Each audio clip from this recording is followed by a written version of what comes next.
We turn now to the case of a serial killer who evaded authorities for more than 3 decades. You wouldn't be here if we weren't absolutely convinced that you did this to these young ladies. Salvo admitted he was the killer, first confessing to fellow prisoner George Nassau. Our world is sadly full of cases that haven't had any resolutions. But that is no longer true for these 6 true crime stories. Because since BuzzFeed mentioned them, the investigators have been able to make a breakthrough and get to the bottom of what had really happened. And we are starting with the case of a predator who had operated for decades. The Grim Sleeper. So, picture Los Angeles in 1980s. A city that was already dealing with gang violence, the crack epidemic, and a strained relationship between the police and the community, especially in South Central, where many of the victims lived. Between 1985 and 1988, a series of women were found murdered, with most of them shot at close range. The media barely covered it.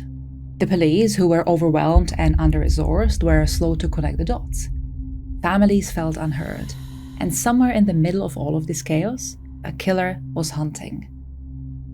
These early killings were eventually linked to a man who would later be known as the Grim Sleeper, but at the time, nobody saw the full picture.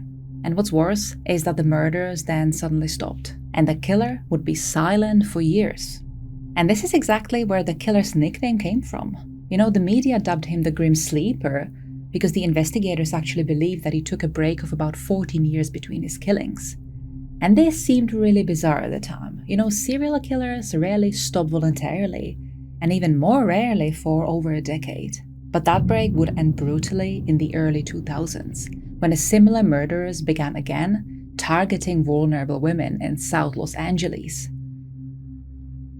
They were of the same victim profile and even the mode of killing, you know, the same type of firearm, same cold, methodical dump sites.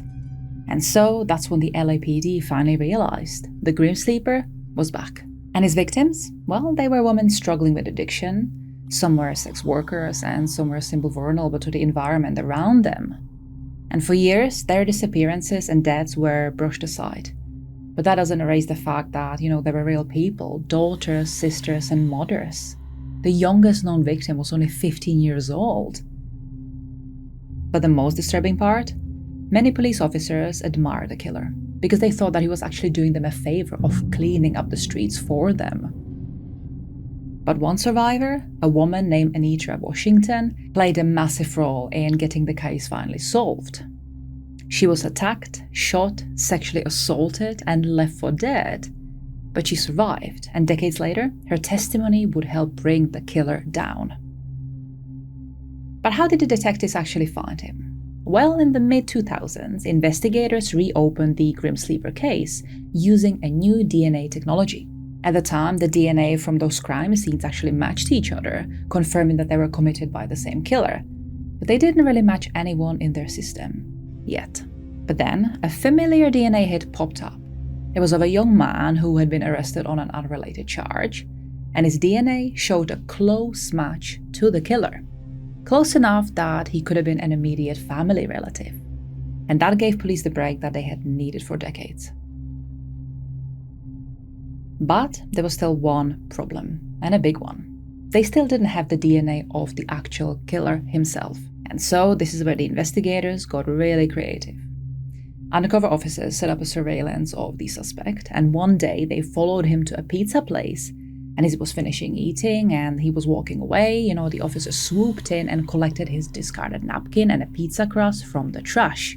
And they tested it, and boom, they had a match. And so, after more than 20 years, the Grim Sleeper finally had a name. Lonnie Franklin Jr. And that young man whose DNA helped to name him, well, that was his own son. But how exactly did this guy avoid getting caught for nearly 25 years? He actually lived a very shockingly normal life. Lonnie Franklin Jr. worked as a mechanic. He was friendly with neighbors, he would chat with people on the sidewalk, he was a husband, a father, a guy who barbecued in the driveway and helped people fix their cars. He blended in so well that people who knew him were absolutely shocked when the truth came out. He actually reminds me a lot of the BTK killer, aka Dennis Rader, who too blended into the society with a very shocking ease. But behind closed doors, Franklin kept disturbing trophies. When the police raided his home, they found what many described as a house of horrors. Over 100 images were discovered of identified women. Some were smiling, some were unconscious, some appeared injured, and investigators even believed that those photos could represent additional victims. But unfortunately, many remain without a name to this very day. In 2010, Franklin Jr. was arrested and charged. You wouldn't be here if we weren't absolutely convinced that you did this to these young ladies. Give me an explanation. I have no explanation to give you for something I didn't do. You need to man up and start talking to us what in God's name caused this to happen, caused Mr. Lonnie Franklin, when he's not working on a car, when he's not with his wife and children, when he's not driving the trash truck or fixing a police car in a garage somewhere, why he's out creeping at night and he can't control himself, or he just whatever. But how did this happen? These families, just like you would want to know if something I don't happened. creep at night, my man. We'll talk about that in a second. But we know an awful lot about you, probably much, much more than you realize, especially since the comment you just made that you don't creep at night. At his trial, that survivor, Anitra Washington, identified him as the man who shot and assaulted her all those years earlier. There was also the DNA linking him to multiple victims. Ballistics match his gun to the crimes. And so then finally, in 2016, Franklin Jr. was convicted of 10 murders and 1 count of attempted murder, and he was sentenced to death.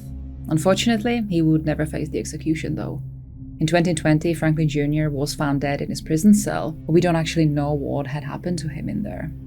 And while the grim sleeper story ended, well, the mystery of how many lives he actually took remains unanswered.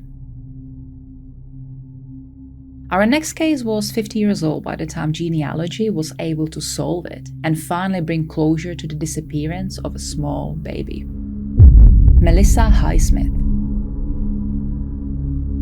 It's August 1971 in Fort Worth, Texas. A young mother, Alta Apantenko, is doing everything she can to build a stable life for her baby daughter, 21-month-old Melissa.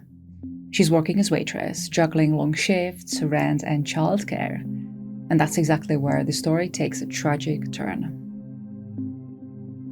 Alta needed a babysitter, and fast, so she posted a newspaper ad, and one woman answered.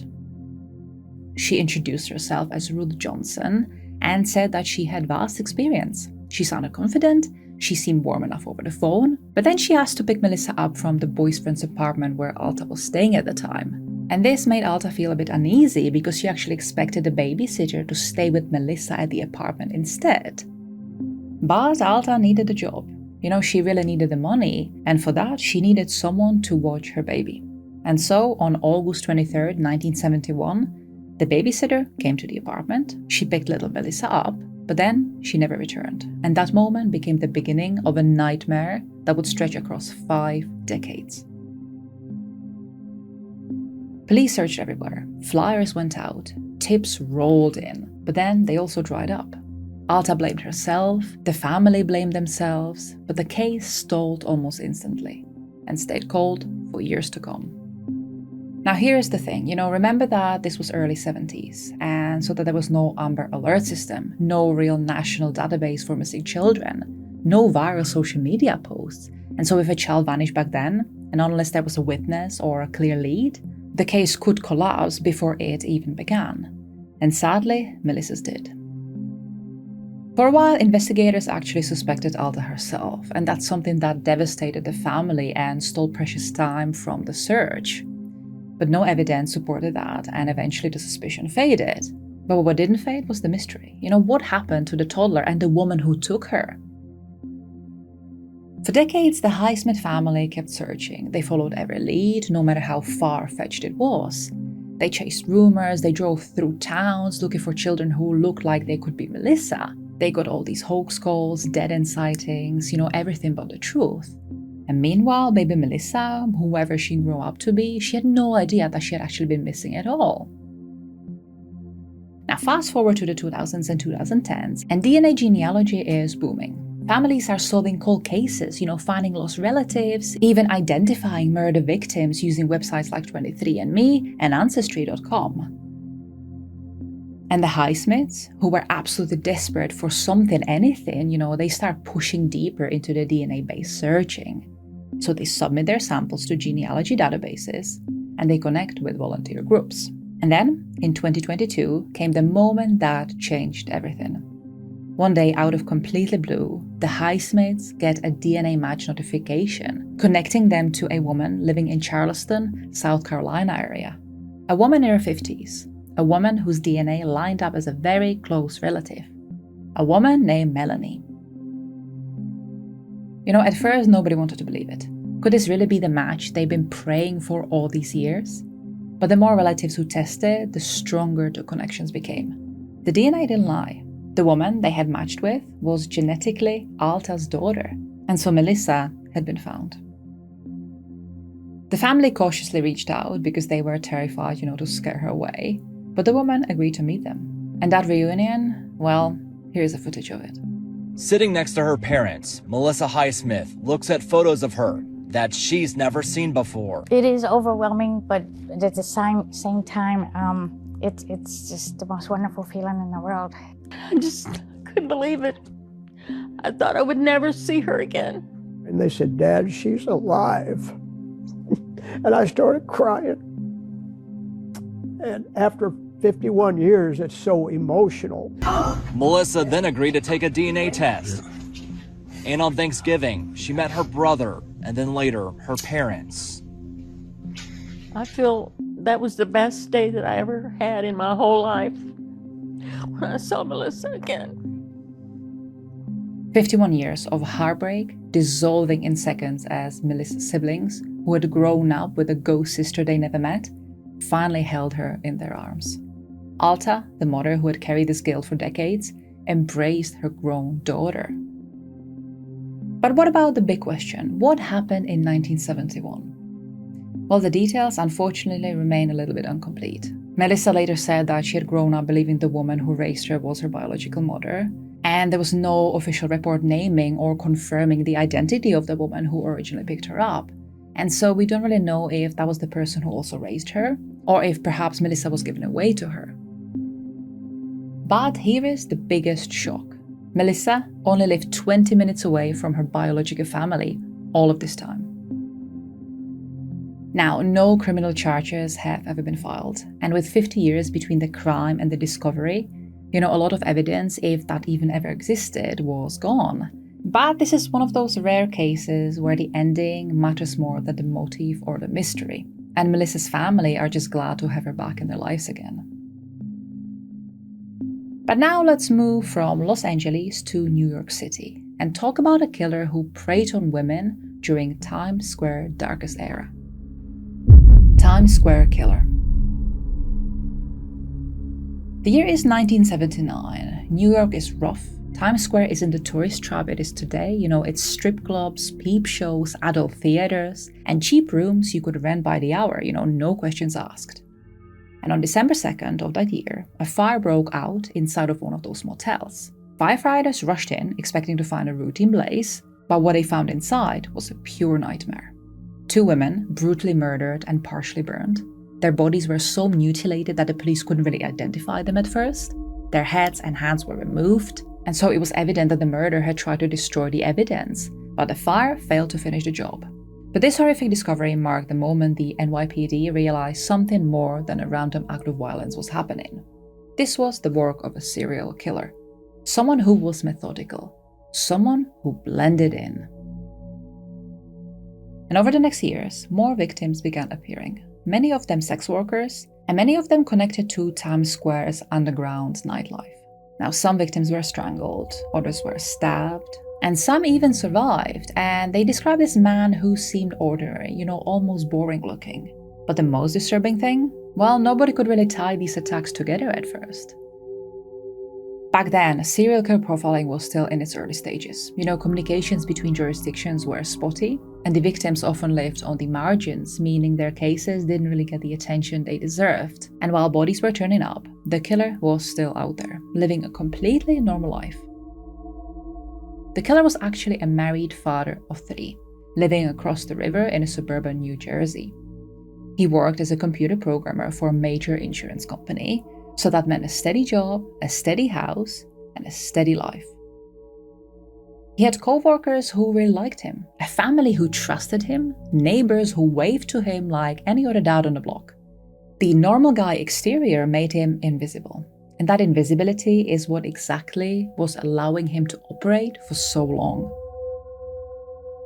He targeted vulnerable women, or women struggling to survive in an already dangerous part of the city, and Times Square at night was the perfect cover. People came and went, names weren't exchanged, and cash handled everything. If someone disappeared, it could take days or weeks for anyone to even notice, and the killer knew it, and went on to exploit it. But eventually, his arrogance caught up with him. In May 1980, at the motel in New Jersey, a woman's screams ripped through the hallway. The hotel staff rushed to the room and found a half-naked woman bound, beaten, and gagged. But she was still alive. But inside there with her was a man named Richard Cottingham. And so finally, after 11 years of being on a killing spree, they caught him in the act. Cottingham was arrested on the spot, but that wasn't all. Because this wasn't some carefully staged crime scene. No, this was raw, sloppy, and real. And when the police searched the car, they found a chilling collection of items such as restraints, surgical tools, handcuffs, and even a leather mask. A serial killer's toolkit, they would say. And so the mild-mannered computer operator suddenly looked very different. Cottingham was charged and eventually convicted of multiple murders in New Jersey. But the investigators suspected that he was actually responsible for many more in New York City itself, particularly the dismemberment case in Times Square. Now, it would take time, but eventually prosecutors connected him to some of those killings as well. And as forensic technology advanced, more and more links emerged. But here's the twist. For decades, Cottingham kept most of his secrets hidden, until 2010, when he finally began confessing. And today, the authorities credit him with at least 11 murders, with some cold cases from the 60s and 70s being finally closed because of his confessions. But here's the chilling part. He actually says that he was responsible for about 80 to 100 killings alone. And those 2 motel victims in that 1979 fire? Well, one of them remained a Jane Doe for about 40 years. The other one was a 22-year-old Didi Goodarzi, an Iranian immigrant and a sex worker. And Cottingham? Well, he did rent the room under a fake name of Carl Wilson, and yes, he was responsible for both of the murders. While Cottingham is still alive today, serving multiple life sentences, and even now confessing to crimes long thought unsolvable, we cannot say the same about the next killer, who haunted the Midwest for decades. I-65 Days Inn Killer. It was winter in Indiana of 1987, and a motel clerk named Vicky Heath was working the night shift at a Super 8 motel in Elizabethtown, Kentucky. The 41-year-old woman was known for being friendly, dependable, and the kind of person who made graveyard shifts feel safe. At least until one night, when she didn't make it home. And that's because Vicky would be later found behind the motel, murdered. The scene was brutal, and it felt very personal. Detectives combed through the area, interviewed guests, looked for leads, but everything quickly turned into dead ends. There were no witnesses and no suspect. Just a few haunting pieces of evidence, including DNA. But remember, this was the late 80s. DNA testing barely existed. And what they did have wasn't really enough to point to anyone. And so, the case went cold. Fast forward 3 years to March 1990. And this time, it's the Days Inn in Maryville, Indiana. A young woman named Peggy Jean Gill, just 24 years old at the time, is working her night shift alone. She's responsible, she's liked by her co-workers, she's just doing her job. And like Vicky Heath, she never makes it home. Peggy is again found murdered inside of the hotel, and the scene is eerily similar to Vicky's. Same type of weapon, same brutal approach, same profile of the victim. So police compare notes and start to realize something terrifying, that this might be the same killer. But before they can make the connection meaningful, another tragedy strikes only hours later in a different city along the I-65. This time it's Speedway, Indiana. Another day's in, another night clerk, 34-year-old Jean Mary Gilbert, she's found murdered in her hotel in the same way as the two other victims. And so now investigators are thinking the same. There is a serial killer hunting women along the I-65 corridor. They do have DNA from multiple scenes, but still have no identity to really match it to. But that's exactly where the story takes a twist. Not all of the I-65 killer victims died. Later in 1990, another motel clerk, a woman in Columbus, Indiana, is attacked in her lobby. She's assaulted, threatened, and viciously attacked, but she survives. And not only does she survive, she also gives police a detailed description of the man. A wild male, medium build, clean cut, and soft-spoken. Not the kind of guy who would raise suspicion walking through the motel lobby at midnight. But without a name to match the face, the lead really dry up. And for decades, that's exactly where the case stays. For over 30 years, the I-65 killer remained without a name. But the police departments in Indiana and Kentucky kept the files alive, and they revived the DNA in 2000s. They re-interviewed the old witnesses, they retested evidence with better technology, but they still got nothing. At least not until the early 2020s, when forensic genealogy had become a game changer. Now, if you've ever done Ancestry or 23andMe, you know how these databases can connect distant relatives. And so law enforcement began using those same tools to identify John and Jane Does, but also serial killers. And in 2022, investigators ran the I-65 killer's DNA through a genealogical profile. And this time, it hit. A name surfaced, a family tree formed, and all these branches led to one man, Harry Edward Greenwell.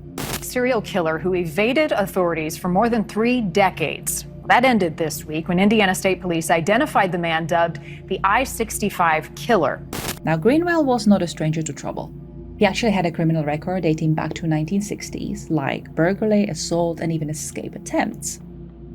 He drifted through the Midwest, working odd jobs, lived transiently, and often traveled along interstates. And so with that, he really fit the profile in almost every way. But there was one problem. He was already dead. Greenwell had died in 2013, taking his secrets to the grave.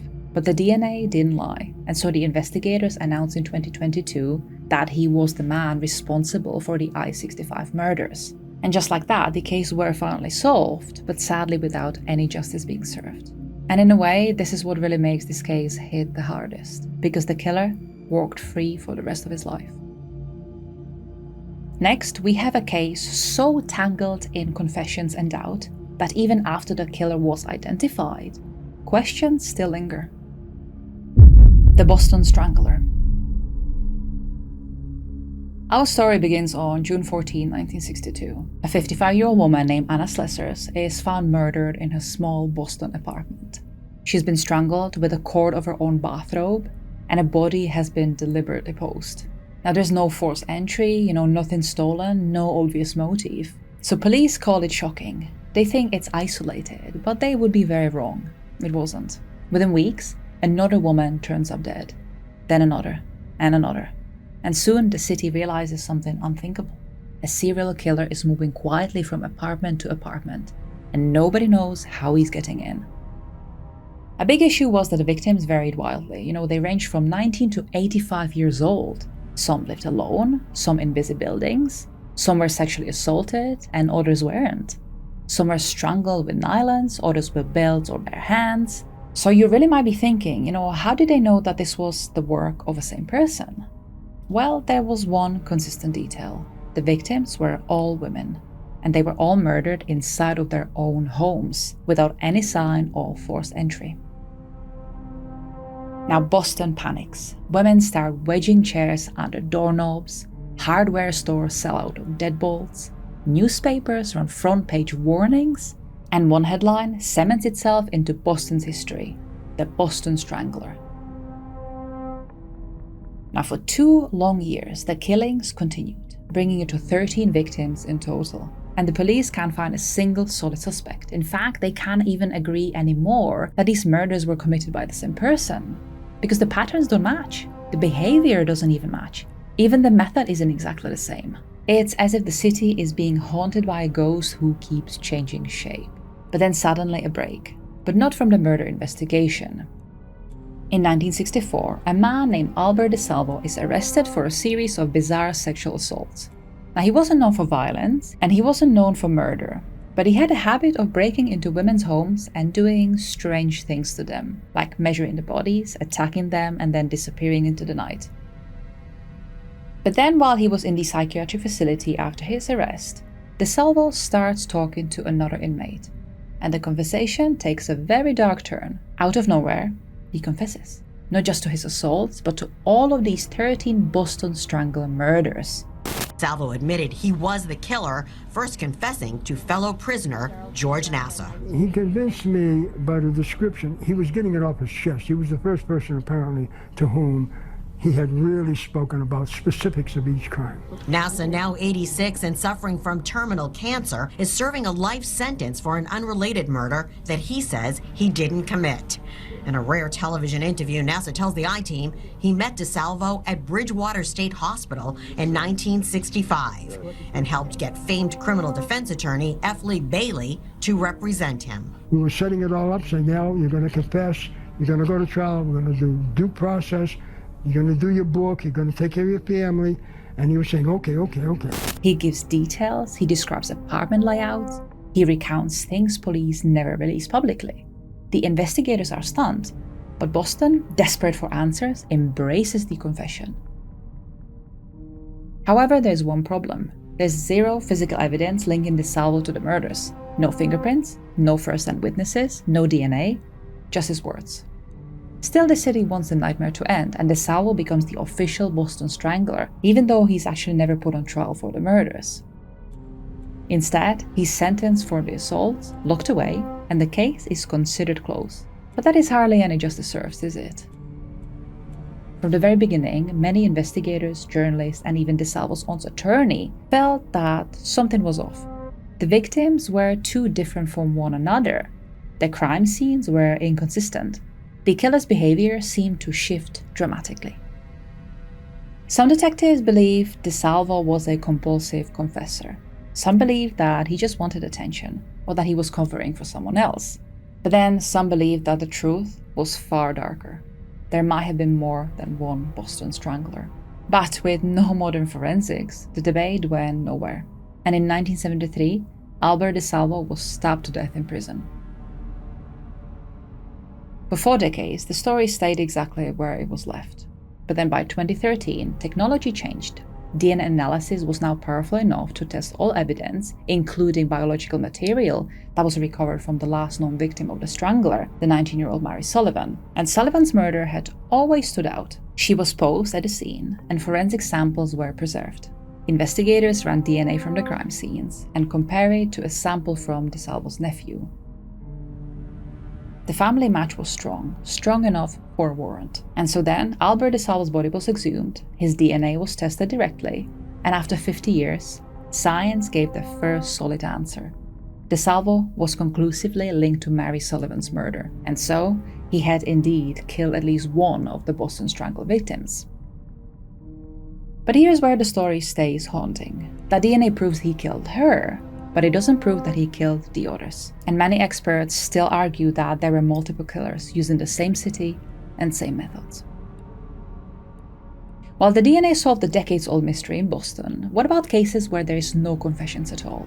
Where a killer's identity remained hidden for 31 years? Well, that leads us to the next and final story. Murders of Jay Cook and Tanya Cuylenborg. It's November 18, 1987. Jay Cook, a 20-year-old from Saanich, British Columbia, and his 18-year-old girlfriend Tanya Cuylenborg are getting ready for a quick overnight trip to the Washington state. They're responsible, good kids. Tanya is sweet and soft-spoken, and Jay is steady and dependable. And the plan is simple: pick up furnace parts for Jay's father's business, spend a night in Seattle, and then head back home the next day. They board the 11 p.m. ferry from Victoria to Port Angeles in James Brown's van, but that becomes the last confirmed time anyone sees them alive. When Jay and Tanya don't return home, their families know immediately that something is wrong. And on November 24th, 6 days after the ferry trip, the nightmare begins. A passerby in a rural county in Washington spots something unsettling near a ditch, and it would turn out to be Tanya's body. She had been sexually assaulted, bound, and shot, and her hands were tied in a plastic zip ties. But there's no sign of Jay, no sign of the van, and no clue who did this. The investigators realize that they are dealing with a predator, someone who controlled 2 victims, separated them, and murdered at least one. But the case only gets darker. The very next day, Tanya's wallet is found near a bus stop in downtown Bellingham. But it didn't look like it had been dropped by mistake. No, someone deliberately placed it there. And the day after that, Jay's van turns up abandoned in Bellingham as well. And inside are zip ties and blood. But still no Jay. Finally, on November 26th, Thanksgiving Day, a hunter in Snohomish County discovers another body, hidden underneath a bridge, bludgeoned, wrapped in a blanket, and unfortunately, this would be Jay. Just like Tanya, he had been bound, but instead of a gun, the killer used brutal blunt force trauma. So 2 different murder methods, 2 different dump sites, hours apart, but they think it's just one killer. And so police are drowning in questions like, why were the bodies found so far apart? Why did the killer drive both victims' van and belongings around Western Washington? Why return to Bellingham multiple times? And was the killer local, or was he maybe a trucker or a drifter? They interviewed hundreds of people, they test physical evidence, they studied the van, the bindings, the crime scenes, and then they even looked into theories involving multiple offenders. But nothing really fitted. Investigators do collect DNA from Tanya's body, but this is 1987. There's no databases to really compare it to, no suspect to match it with. So the case goes cold, and it stays cold for nearly 30 years. But let's fast forward to 2018, when forensics genealogy is starting to change the world of criminal investigations. And so detectives from Snohomish County and Skagit County decided to try something bold. They upload the killer's DNA profile from 1987 into a public genealogy database. They don't expect much, but then they get a hit. Not to the killer himself, but to distant relatives, second and third cousins. And so, branch by branch, a family tree full of names began forming. And then the experts narrow the entire tree down, and they name one man, William Earl Talbot II, a truck driver from Washington State. A man who lived 30 minutes from the crime scenes in 1987. A man with no prior violent criminal record. So they follow him quietly, they watch him, and one day he tosses out a paper cup. So the detectives grab it, test it, and the results change everything. The DNA from the 1987 crime scenes is a perfect match. And so after 31 years, the investigators finally know who they've been looking for this whole time. At the time of the murders, Talbot was 24 years old, working local delivery jobs. He lived just minutes from where Jay's body was found, and he had access to a vehicle, and he knew the nearby county, so he could move about freely and being undetected. But the most chilling part?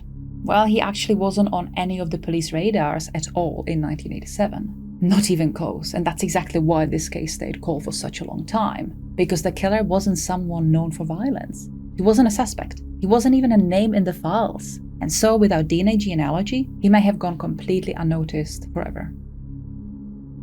Talbot was arrested in 2018, and in 2019 he was charged with the murders of Jay and Tanya, for which he was sentenced to 2 life terms. State of Washington versus William Earl Talbot II, verdict form 1. We, the jury, find the defendant, William Earl Talbot II, guilty of the crime of first-degree murder as charged in count 1. They didn't do it. But this is not where the case ends. Just 2 short years later, Talbot's conviction was overturned. Apparently there was one juror who stated that she might not be objective if the case involved a young woman. She also stated that she had gone through some traumatic experiences, and before the trial she had actually become a mother, and so apparently she was not really in a fit state to fulfill her jury duty. The defendant did want to remove this woman from the jury, but that was denied. And so Talbot jumped onto this train and complained that his right to an impartial jury was violated, hence the court ruled in his favor. Now to me, all of this sounds a little bit too dramatic. I mean, why would they just not remove her there and then and be done with it? But luckily there was another trial at the state Supreme Court in December of 2022, and there 9 jurors voted unanimously to reinstate the convictions again. The case then returned to the State Court of Appeals, who then in 2024 upheld the convictions and only fixed a small sentencing error. And so, as of now, the convictions stand and Talbot remains in prison without the possibility of parole. These cases really highlight the evolution of forensic science, from confessions to fingerprints to DNA and genealogic tracing. And each story demonstrates how truth can emerge, whether that is after years, decades, or even a lifetime. Justice may be delayed, but with modern science, it is rarely lost forever. Let me know which one of these stories spoke to you the most, and I'll see you next time with a brand new episode.